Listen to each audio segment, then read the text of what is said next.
The book of 2 Chronicles in the Old Testament. Read from the New King James. 2 Chronicles chapter 9 verse 1 through 31. Now when the Queen of Sheba heard of the fame of Solomon, she came to Jerusalem to test Solomon with hard questions. Having a very great retinue, camels that bore spices, gold in abundance, and precious stones. And when she came to Solomon, she spoke with him about all that was in her heart. So Solomon answered all her questions. There was nothing so difficult for Solomon that he could not explain it to her.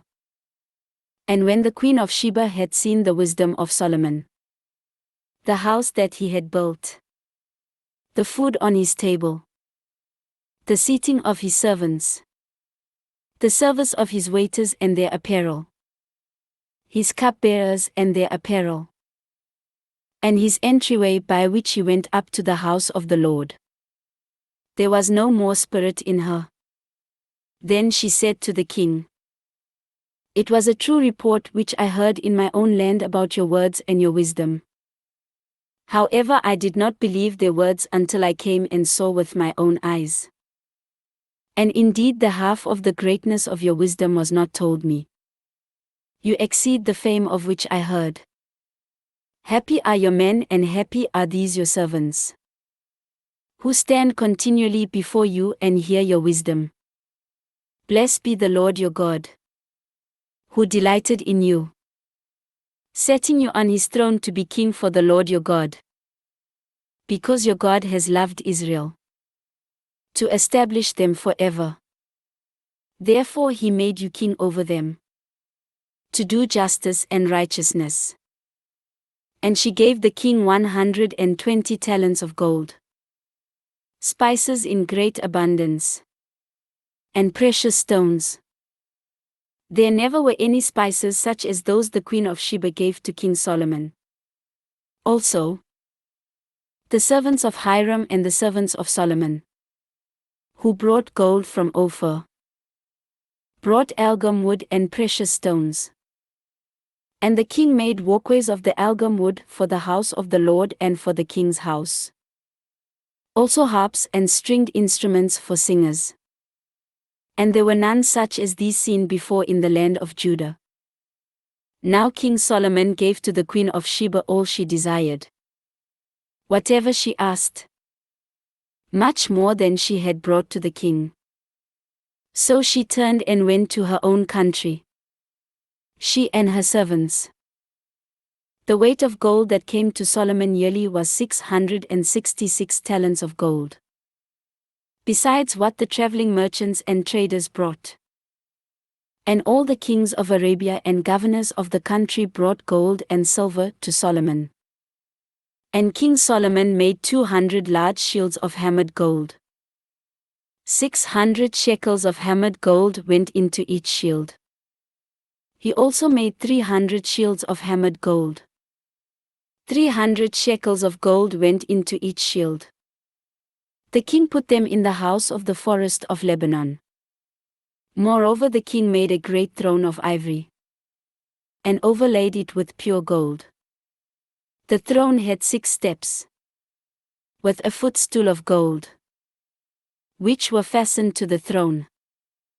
There were armrests on either side of the place of the seat, and 2 lions stood beside the armrests. 12 lions stood there, one on each side of the 6 steps.